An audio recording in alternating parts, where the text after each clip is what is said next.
Lost a seller. And the reason why I lost a seller was basically the price was too high and the seller would not come to terms with that. And it's all, so when I lose a seller, it's basically because I can't sell it. And I can't sell it because the home is overpriced. And what happened is also the market changed. So when I first put it on the market, we were trending up, especially with pool homes. And I thought I could sell it at the price he wanted. But then right when we were going to put it on the market, he upped it $18,000.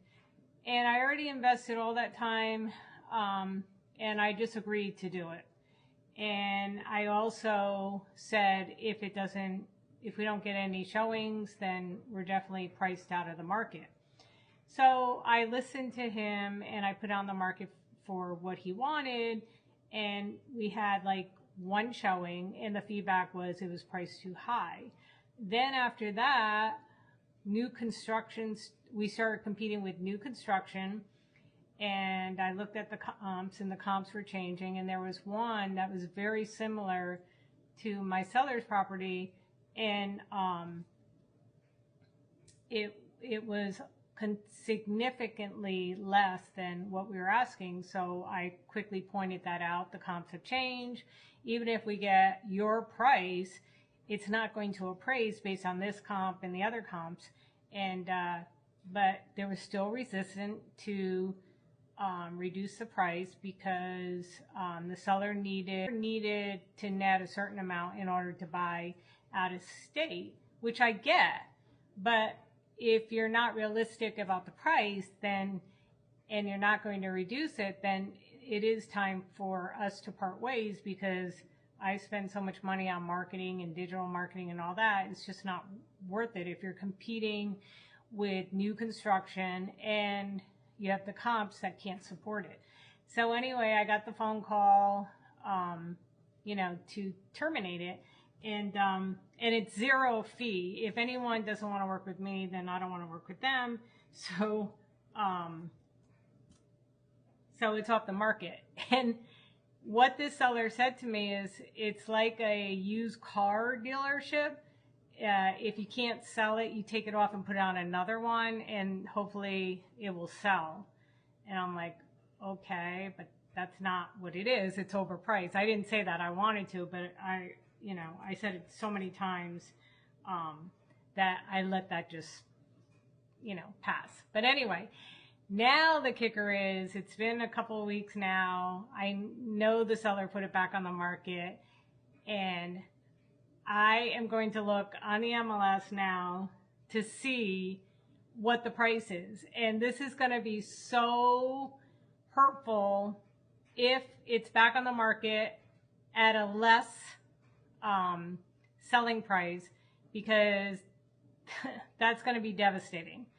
Because listened and was more compelling than I was with the price reduction. So I'm going to check it out now.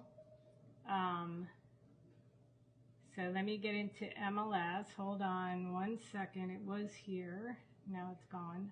Okay, here we go. Okay, so now I'm going to see for the first time what the price is. And it, I mean, I don't want it to be the same price because I want the guy to sell the house, but this is going to be devastating if it's the less than what I said. Okay, so now I'm doing a search, and I'm going to say a pool home because I don't have the number. I forget the number. It is back on the market. It's $9,000 less. So the new agent convinced my seller to make it less. It's still not where it's supposed to be. It's still way overpriced. So even at that price, it's not going to sell. But it still hurts when you lose a listing. And all I can do is learn from it. And the only thing is I reflect on my communications with that seller. But the seller was very stubborn, wanted a certain price. And if you're competing with new construction and and you have comps that show that homes similar to that has sold for less, so it's not even going to appraise, then I just can't keep selling it because it's just a waste of time unless you don't mind being under contract, and when the appraisal comes and it doesn't appraise, you don't mind reducing it at that point. If not, you got to put it back on the market, or the buyer has to bring more money to the table. But either way, it hurts. So I'm Elizabeth Willers with SERHANT, and if you're ready to sell and you're ready to hear what the comps are and what the market condition is and who you're competing with and what's going on with your home as far as condition, roof, air conditioning, and hot water heater, then contact Elizabeth Willers and let's get your home sold before the summer ends.